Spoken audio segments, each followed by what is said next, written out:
La la la la, la la la la, la la la la, la la la la. Deep end cannonball, shallow, small, evil moonlit laughter, cause the sun shadows all people. Hoops in a row for jumping through something new awaits. Wish for change, it's a phase, is the moon's favorite turn of phrase. Deep end cannonball, shallow, small, evil moonlit laughter, cause the sun shadows all people. Hoops in a row for jumping through something new awaits. I guess I changed.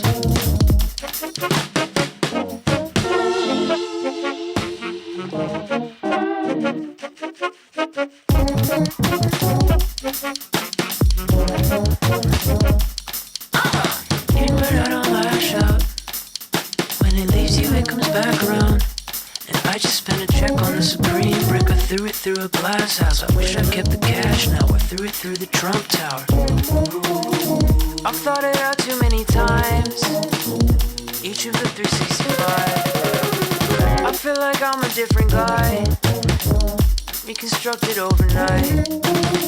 I'm 24, I wasted time. I never wanna go outside. I love a saying that lets me relate. To this day, I haven't met one with the time.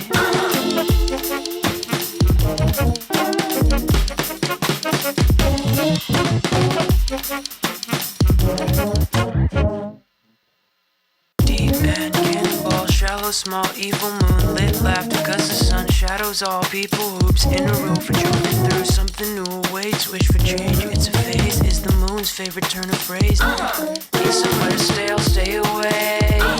Cannonball, fall and make it rain. I finally lost it, yay.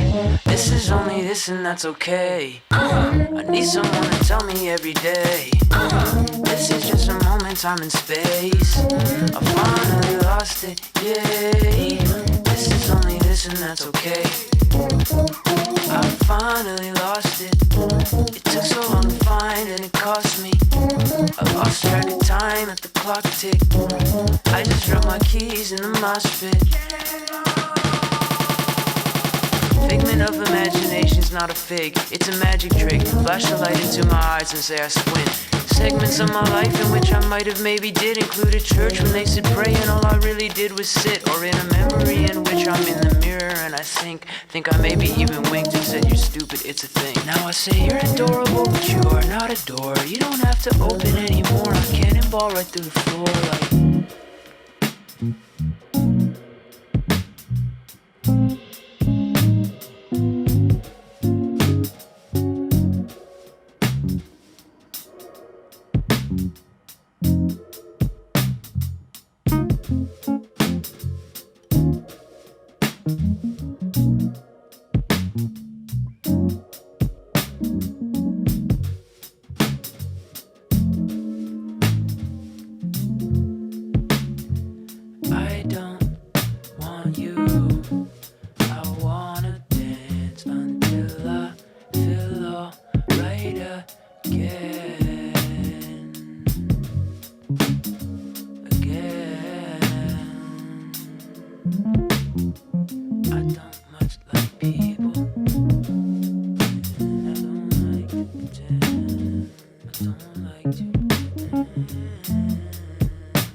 Whoa,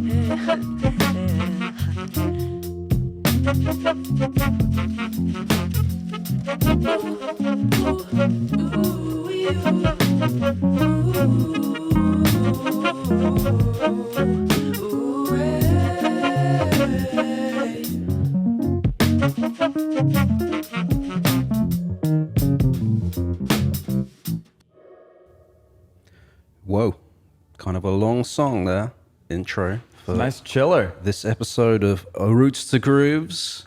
Welcome back, everybody. Thanks for tuning in. I'm Jesse Quigley. I'm Jay Purcell. That makes this Roots to Grooves. Here every week, talking about a new artist, their beginnings, their career, their approach to music, and everything in between. Oftentimes the beginning, the middle, but not the end. Yeah, exactly. I guess, has it been the end for any of the artists we've talked about? Not quite. Maybe the next week's episode. Okay. But we'll keep that under wraps for now. Mum's the word. All right. What's up, everyone? We're talking about Sen Morimoto. Yeah. You go for it. This was your pick. Yeah, sure. Multi-instrumentalist, saxophonist, singer, rapper from based out of Chicago, USA. Yeah. He's young, I think. I think he's like 20, late 20s maybe now, or something like that. I think he was born in 93, I think, or something. Mm-hmm. So he'd be like 28. Yeah. And he's like put out like 3 big albums, I think, so far. A couple of EPs and some B-sides and rarities and stuff like that. His music is, I find some of his stuff a bit quirky. He has some quirky lyrics. He's got a lot of sort of jazz influence in there with his saxophone, a little bit of R&B maybe. And he sort of sings a little bit, but he kind of raps most of the time. But not in the usual sort of hip hop sense, I wouldn't think, kind of thing. Right. But and I think I discovered him on YouTube. I think it was that track Cannonball that I started out with. Crazy video for that one. All of his videos are kind of crazy in a way. Yeah, was that the one where he like recreated the album art? Yeah, kind of set, so. And it's kind of. It's like he's like in a car or something, but it's not like a real car. It's like a cardboard car or something. Okay, yeah, like I think swimming pool scene and maybe I'm getting a couple different videos mixed up, but yeah. So I mean, super cool music. This is what I would, I would throw the word bedroom in here. It's like feels kind of really DIY. He takes that on himself. Yeah. Like for example, that Cannonball album, he created that set kind of, and then put his picture in there through Photoshop. Just literally doing all this music pretty much on his own. Yeah. And doing a lot of the artwork and stuff like that on his own too. Yeah. So I mean, this was a cool guy to check out. Yeah. What did you listen to first when you checked him out? I don't know. I think I put this one on shuffle, or on one of the albums, and then just started like shuffling around. So I didn't have a strong point of starting or ending. Right. This one I hopped around because he doesn't have too much material out. Yeah. Mm-hmm. I thought it was only 2 albums. Am I missing one? 2. Yeah, you're right. 2 albums. He started out with like an EP, I think, back in 2015.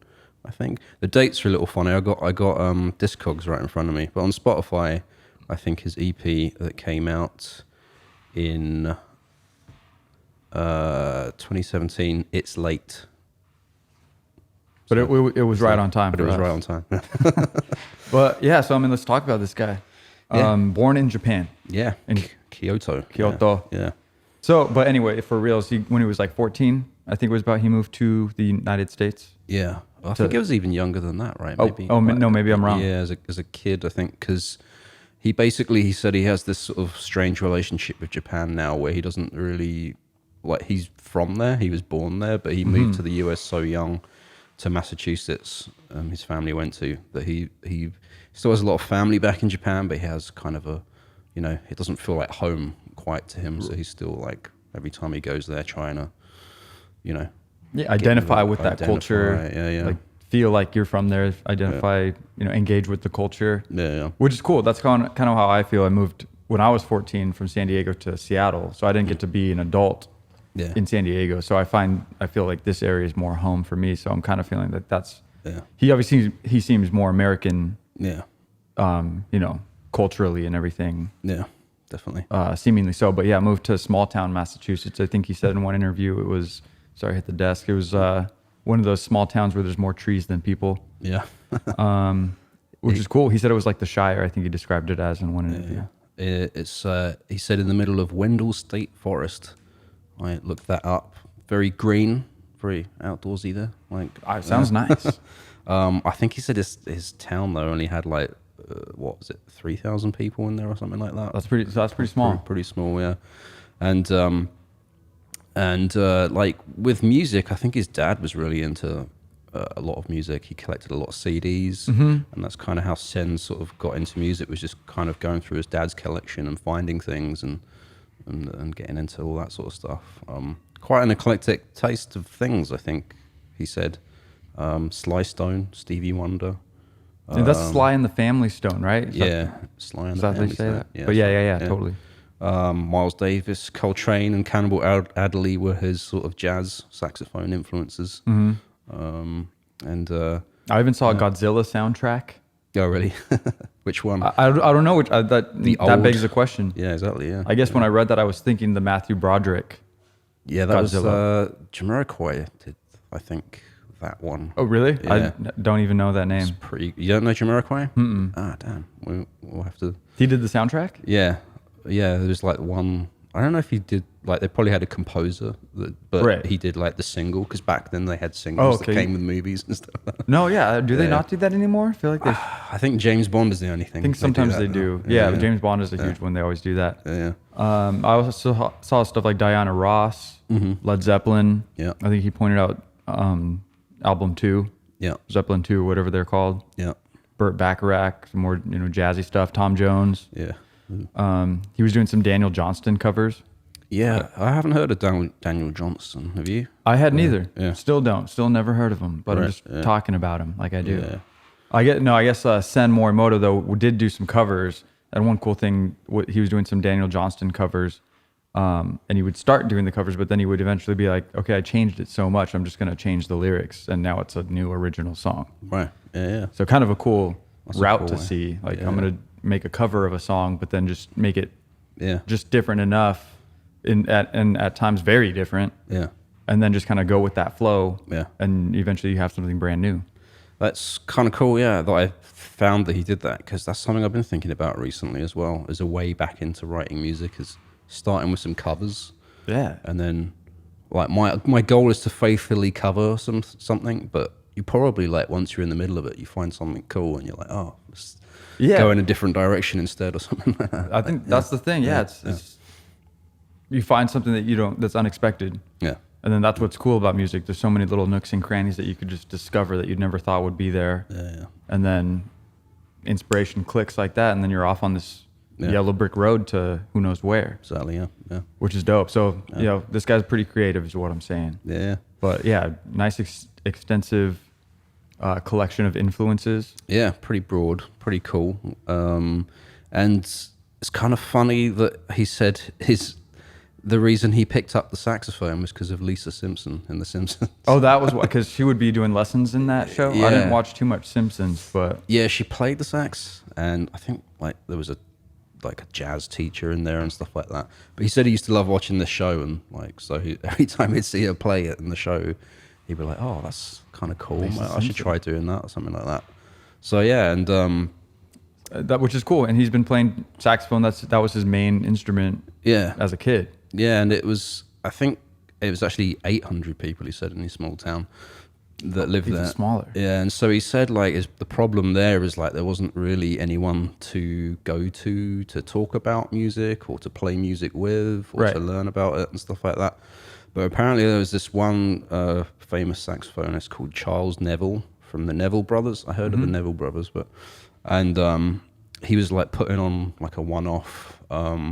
like class somewhere, like or like a master class, like here's the good stuff. Yeah, because he'd like moved from New Orleans to that kind of area, which is kind of cool. And yeah, Sen and a few of his friends signed up for this thing. They did it.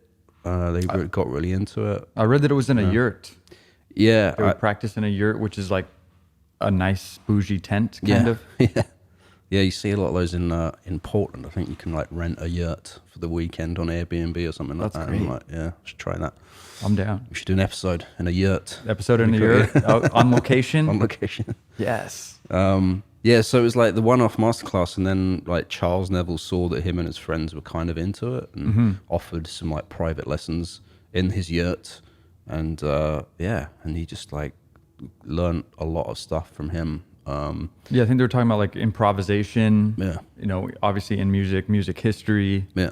And just how all these little different things relate into putting that energy into creating cool jazz music specifically, but then also more vaguely just music in general. Yeah. So sounds like an awesome guy to be, hooked up with, kind of a, he was the young Padawan or the young grasshopper. Yeah. And, I don't get your references. The Padawan, is that a Star Wars thing? The Padawan is Star Wars. Young Grasshopper is Karate Kid. Okay. I'm just mixing and matching, Jay.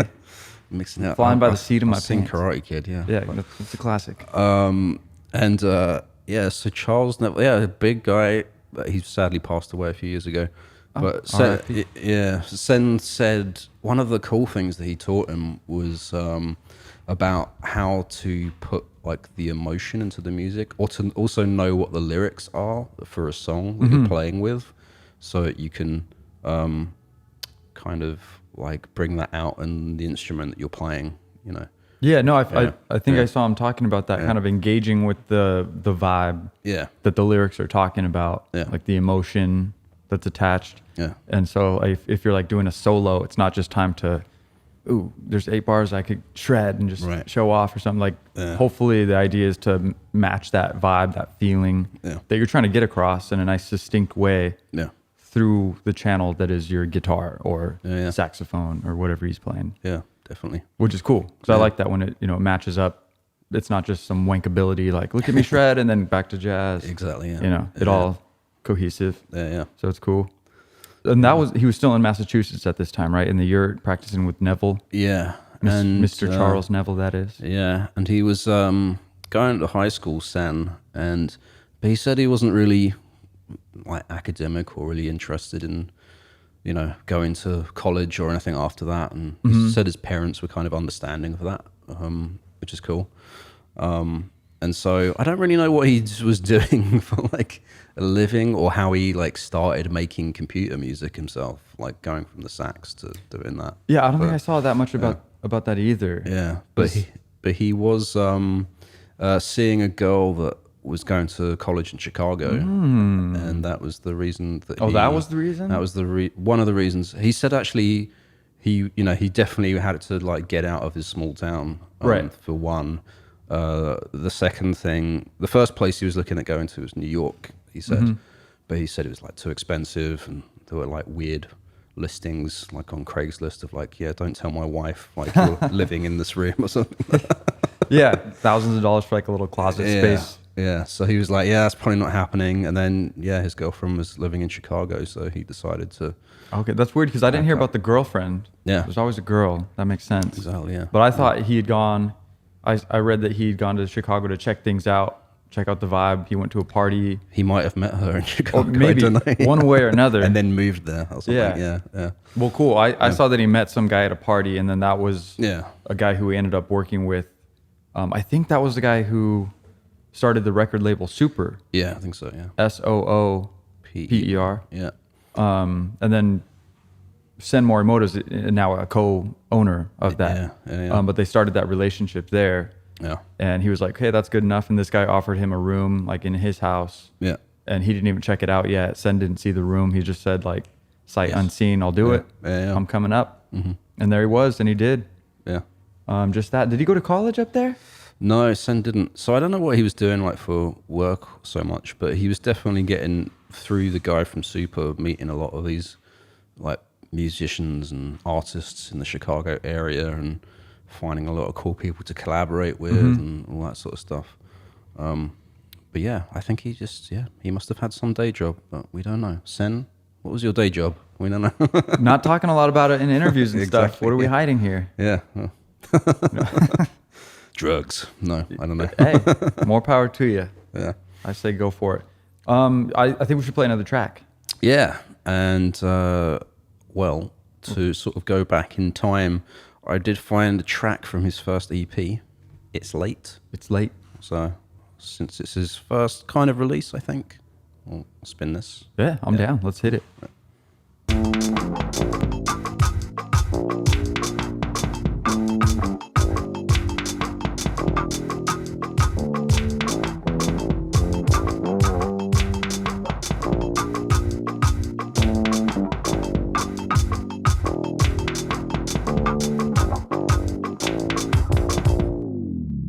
I shouldn't if I remember a day. I shouldn't if I remember my name. Ooh, I feel awake. I shouldn't if I remember a day. Ooh, I feel awake. I'm always saying, you know how I'm always feeling. Ooh, it's not me. I couldn't deny. I shouldn't if I remember a day. Can you still hear me? I'm good. You can tell me. Can you still hear me? I'm good. You can tell me. Shouldn't if I remember a day. I shouldn't ever remember my day. Ooh, I feel awake. I'm always saying, you know how I'm always feeling. Ooh, it's not me. I couldn't deny. I shouldn't if I remember a day. I can see it all from the tree in the yard. I can feel it all in the breeze when it's hot. Kind of pop that you only hear in the car. I can hardly tell if you're here or you're not. I try not to remember ways you would speak. First I only would lose a day, then a week. Finally I could see it all through the branches. I could feel it all with my hands in the leaves. You have it your way on the day you don't run away from it. You have it your way on the day you don't run away from it. Someone had to say it the way that it should be said. You have it your way on the day you don't run away. Everyone I let off the hook is a fish.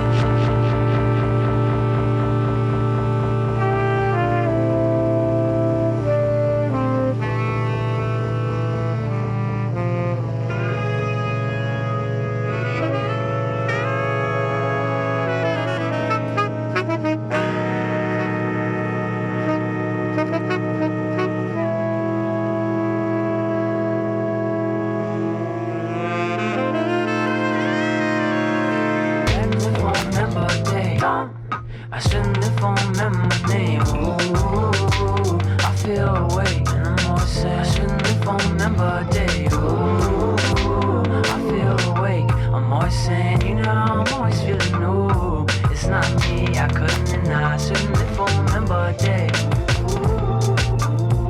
Can you still hear me? I'm good. You can tell me. Can you still hear me? I'm good. You can tell me. Shouldn't if I remember a day.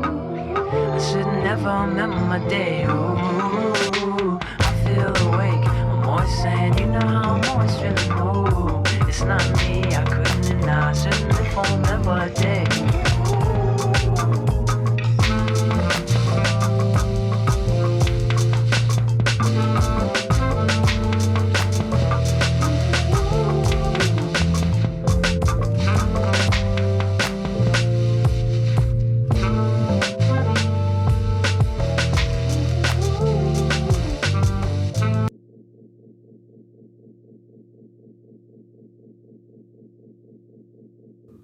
You hear that?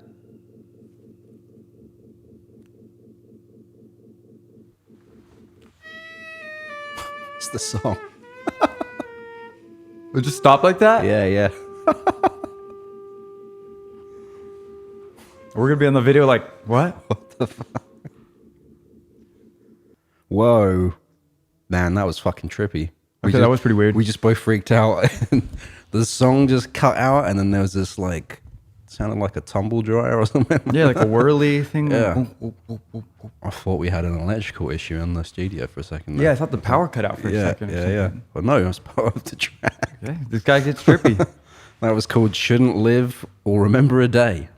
Uplifting title there. And that was off that first EP. Yeah, 2017. It's late. It's his first one that's on Spotify. He does have some like earlier, rarer releases, I think. There's a I think a LP called For Me and Laddie 2015. But I don't know. It seems dubious. This might be an incorrect listing on this Discogs website, but it says hip hop and pop, jazzy hip hop. Okay, I mean, yeah, he's right up in there. Yeah, yeah. All his stuff does have a little bit of hip hop influence. It sounds like too. Yeah, so it was I did actually remember that his first thing he did musically was as a rapper, and he went by the name of Jap. And okay, I saw a little bit about this. Yeah, and he said it was like aggressive, angsty, like he was a teenager kind of thing, making these beats and rapping. Right. He said he was trying to flip the stereotypical image of the sort of docile Japanese man kind of thing by being angsty and aggressive and crazy. He said it was pretty. He wouldn't go back there now. He's glad he got it out of his system, but in retrospect, he was like, I don't know. That was such a good idea. Right, because yeah. JAP, Jap, yeah, like stands for like Japanese in general, but it has a horrible connotation to it. It's like a put down kind of word. Yeah, it's been used as a put down word, I think, throughout history. Which I've heard it. Yeah, and that's going lightly on it. I think it's like almost like a bad word. Yeah, used in the wrong context. Yeah. Which is cool that he was trying to switch it. Yeah. But then I think, as you were saying, he kind of grew up and realized, words do hurt. Yeah. And they have a lot of meaning behind them. Yeah. And maybe it wasn't the best exactly idea to go Yeah. using words like that. I don't know. Yeah. But at least he does have a self-awareness about him throughout all his music and all his lyrics. Yeah. Which is really cool. And he does seem pretty down to earth and well-rounded. Definitely, yeah. For him to call himself out like that in an interview and put it on the internet and stuff. Yeah. He's just owning up to it, which is cool. Definitely, yeah. So I respect him for that. Yeah.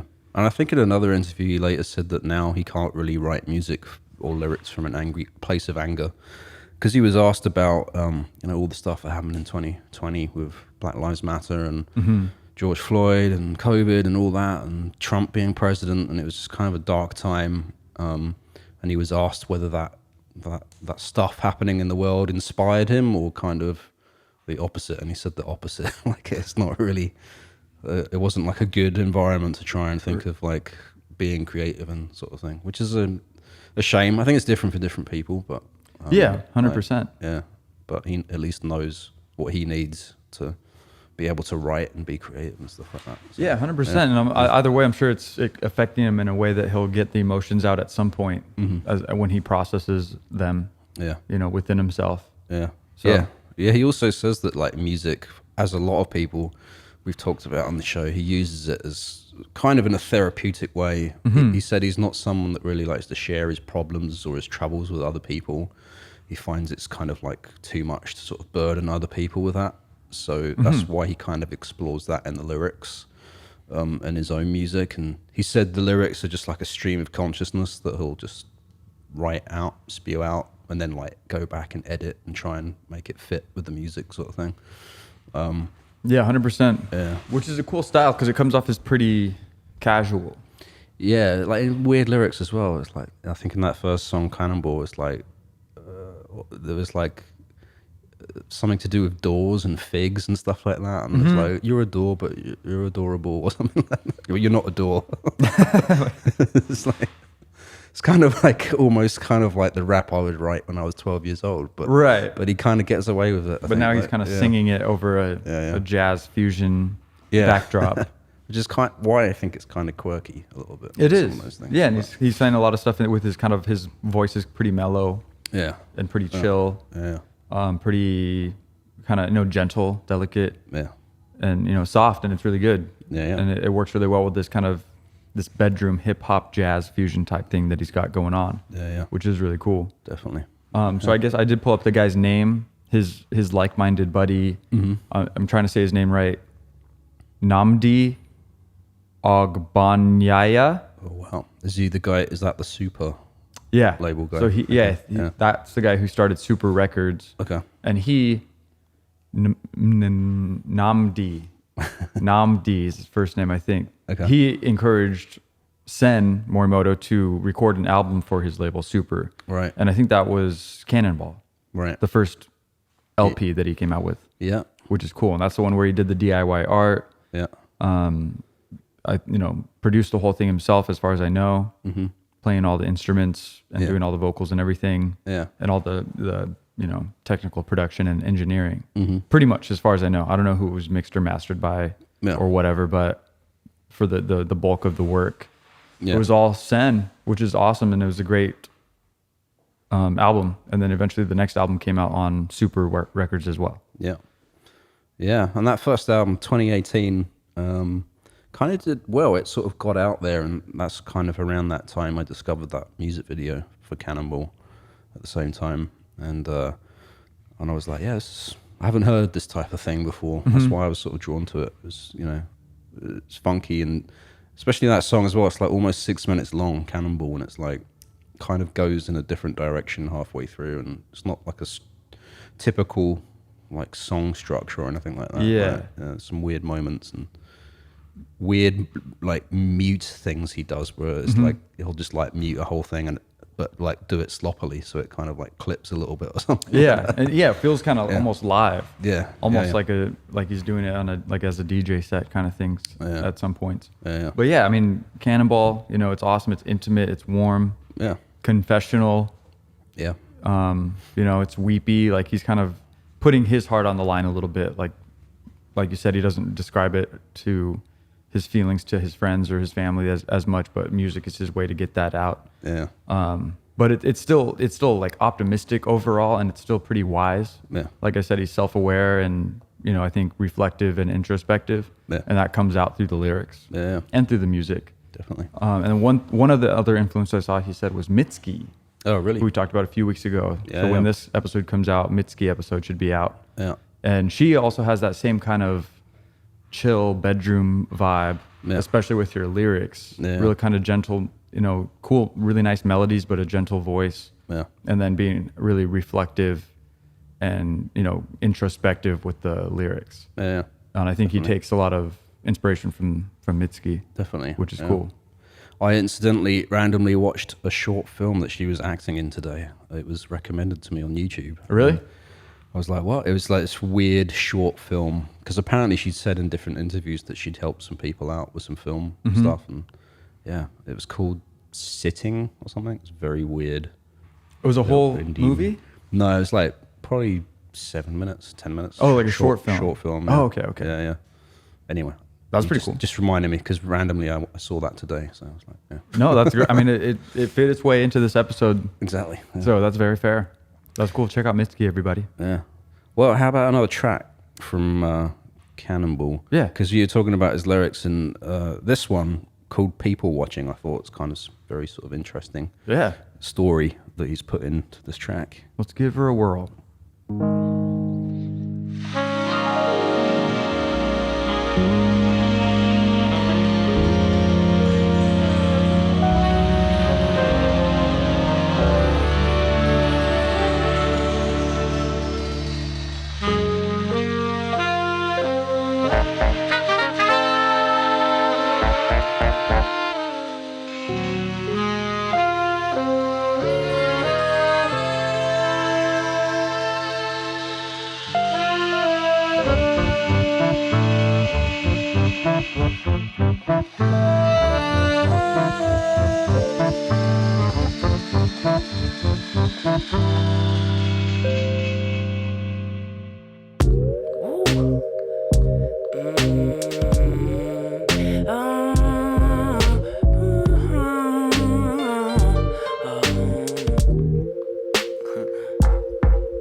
People watching, there's people watching Secret Santa.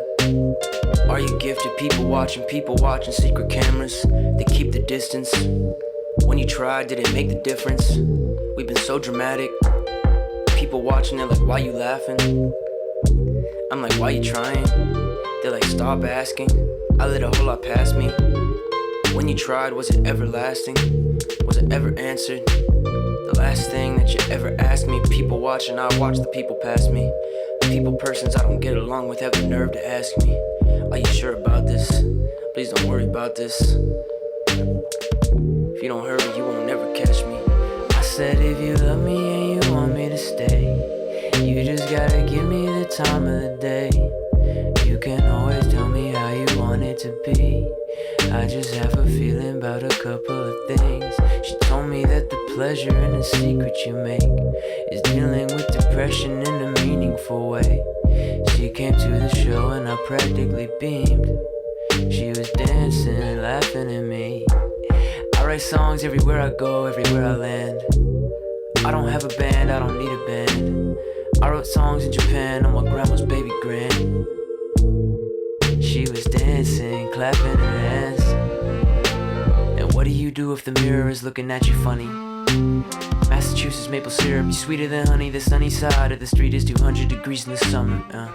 And I bet everything I have on it. I put a little Ramataz on it. I'm only sad when I'm mad, honest. But falling out will put you back on it. Hey, I said put a little back in it.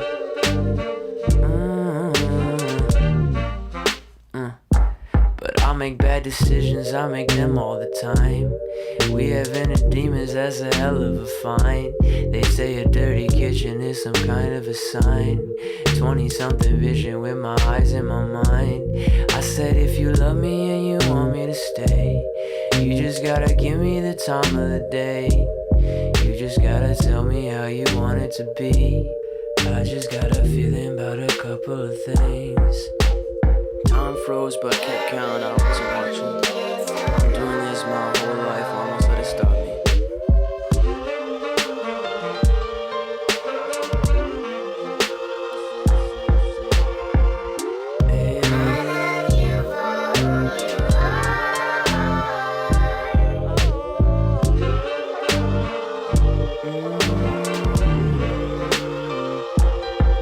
I wasn't comparing to them, I was just staring at me. I will not ask for the answer. I live in the question for cheap. Included utilities. Who did you give the keys to? Elusive as the words to describe. I wasn't comparing to them, I was just staring at me. I will not ask for the answer. I live in the question for cheap. Included utilities. Who did you give the keys to? Elusive as the words to describe how time in a dream moves. Time froze, I chose love, I won't budge. Most people I haven't met, I don't judge.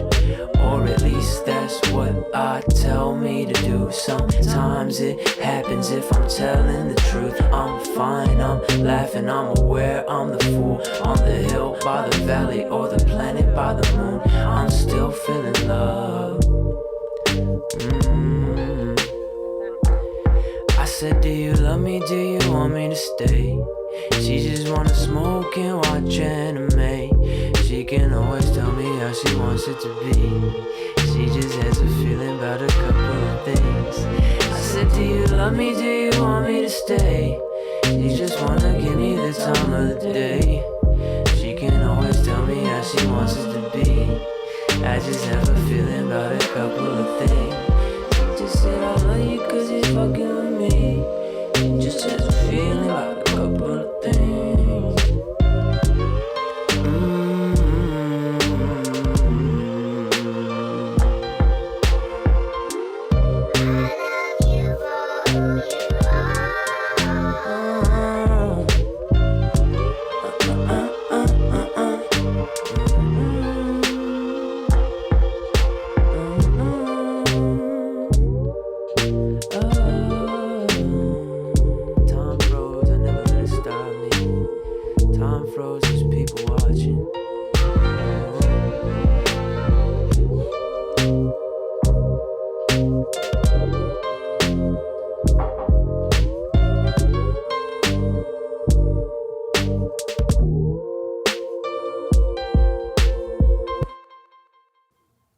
People watching.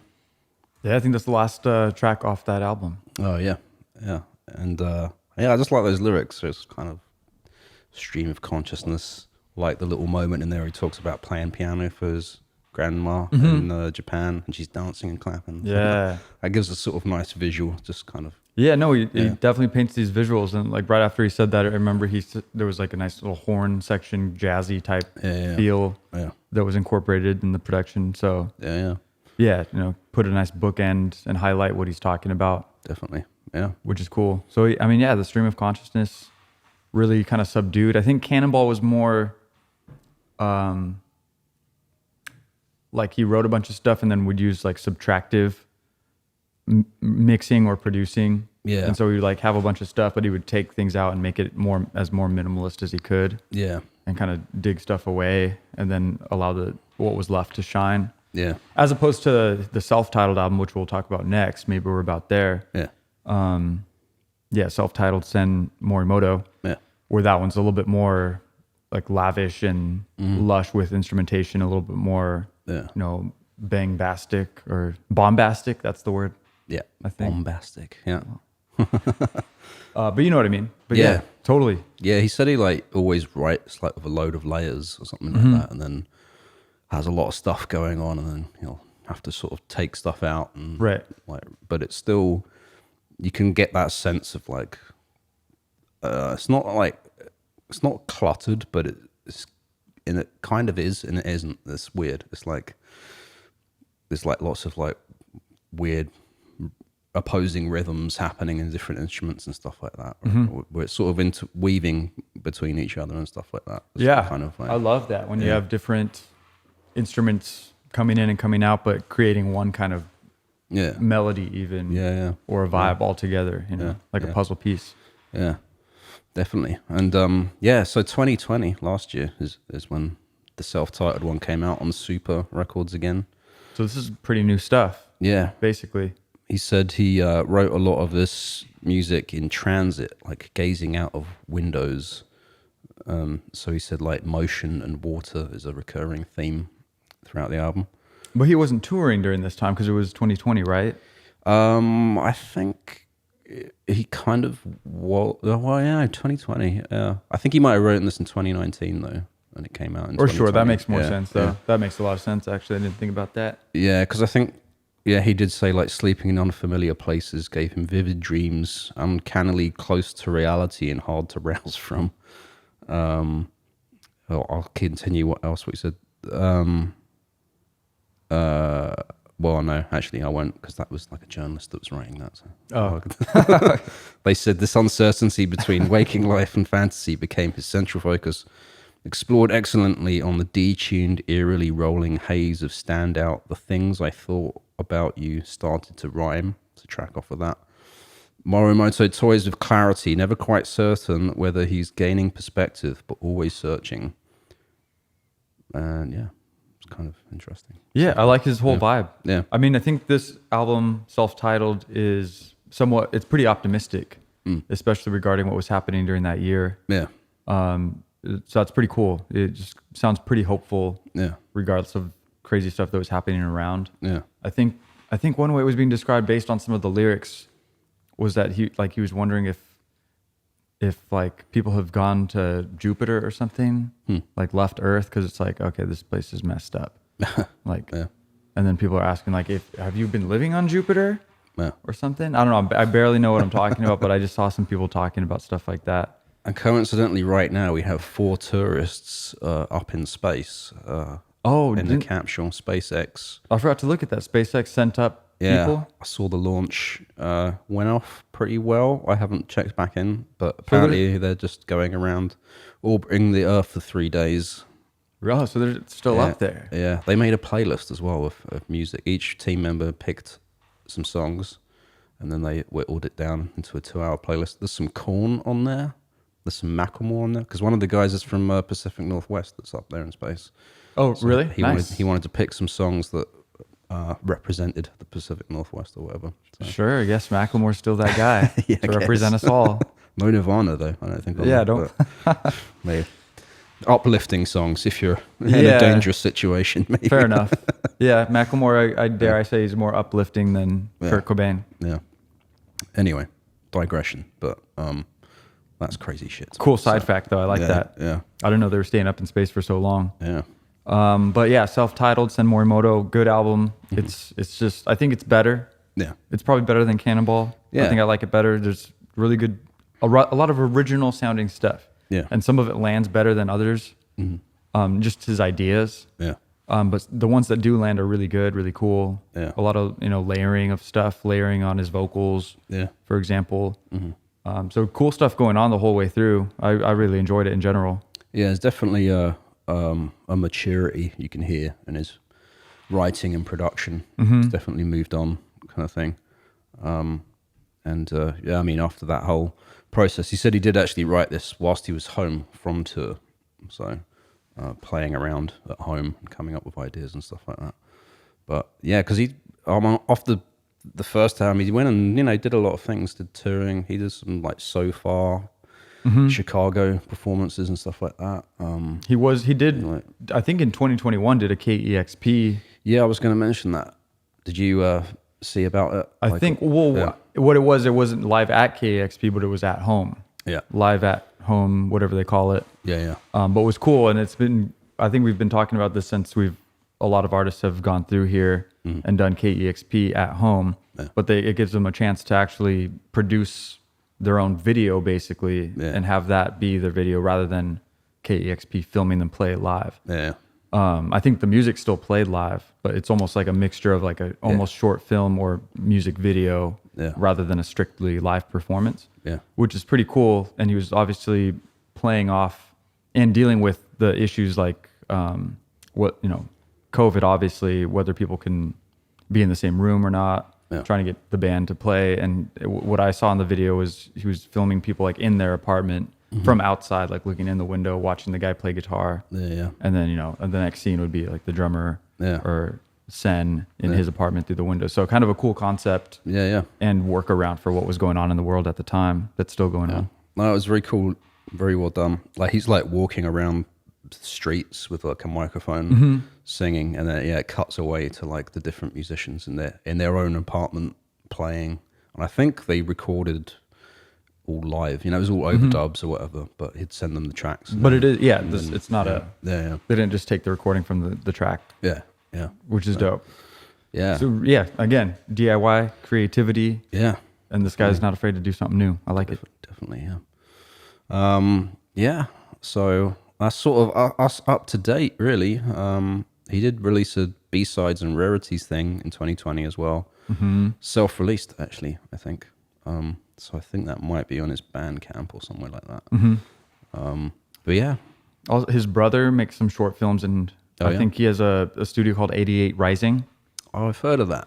Yeah. Have you? Yeah, I've heard of 88 Rising. Yeah, I think that's his brother who makes short films, and he helped film one of the music videos for Sen Morimoto's music. Okay. I'm not sure which video it was. Off the top of my head, I didn't take those notes. All right. Yeah. Like a bad journalist. But anyway, that's cool. That's super cool that you've heard of that outside of this context. Yeah. I think, or I could have heard of it because one of Sen's music videos is on the 88 Rising YouTube channel or something, maybe. No, I mean, sometimes we don't know where these connections come from, but there's connections to a lot of these artists. And another one that we kind of mentioned before, Mitski, I guess in one of his videos, or I don't know if it was the live one or KEXP or what it was, but he did a cover of Mitski. Oh, yeah? I think it was Washing Machine Head. Or something like that's the name of the song. Something about a washing machine. That's enough to search on Google for you guys at home. I don't have the time or the patience to get all these down. Washing machines in your area. Yeah. And you'll find it. Maybe not. But that's basically all I got on Sen Morimoto. What else we got on? Yeah, I think that rounds it out pretty much. He does collaborate a lot with this great singer who I found out about because of Sen Morimoto, Kaina, I think is her name. Yeah, I was saying Kana. I didn't know how to say that. Yeah, I think she actually pronounces it on her Twitter profile. It's hard to spell. Kaina? Pronounce. Like hyena? Yeah, Kaina, I think. She's a great singer. She's done backing vocals for Sen Morimoto's some live performances I've seen. Sen has actually produced for her and been a keyboardist in her band as well. Nice. So there's a lot of like trading of people there. Also, like the guitarist that was in the KEXP video we talked about, and he also plays with Kaina. He also plays with No Name, who I don't know if you've heard about, but she's a great like hip hop rapper. Real great rapper. She came out to Capitol Hill Block Party a couple of years ago. Saw her play there. Nice. But they did I discovered her through an NPR Tiny Desk, and this guitarist guy was on there as well. He's just very striking because he's got this like long hair and his guitar's up here and he's always like making these jazz faces every time. He's like, it's very like iconic looking. Yeah, that's cool. You got to have a vibe. You got to have a personality. Exactly. Yeah. But yeah, it just makes me like realize there's a lot of cool things happening in Chicago, and finding out about, you know, these people, Kaina, Sen Morimoto, and all right, that, makes me want to kind of go out there and maybe. I didn't realize Kaina was from Chicago as well. Yeah, I think she has a different heritage. I'm not sure where from. Not Japanese. No, I think South American, Central America, or something like that. Okay. I shouldn't talk about things I don't know about. Like that's what we do best on here, Jay. That's what we have the show for. Exactly. People can listen to us talk about stuff we don't know anything about. Exactly. That's the whole point. And they'll be like, these people, they don't. I'm going to write a YouTube comment. Yeah. Please do. Please leave a comment. That helps us out. Yeah. By the way, email us if you want. rootstogrooves@signalradio.com. We would love to hear from you. Yeah. We appreciate you. Thank you for listening. Yeah. I'll play out this track called Save, because it's kind of I don't know. It sounds like a good title. Ending track. From his last album, most recent album, Sen Morimoto. Yeah. Thank you guys. We're here for you and you're here for us. We appreciate you. Peace out.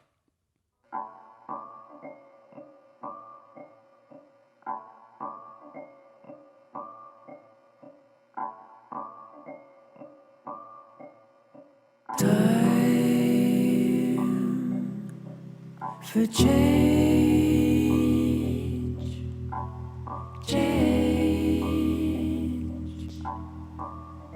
time to be the one you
Roots to Grooves is a production of Signl Radio. For more music and independent culture, visit signalradio.com. That's SIGNL radio.com.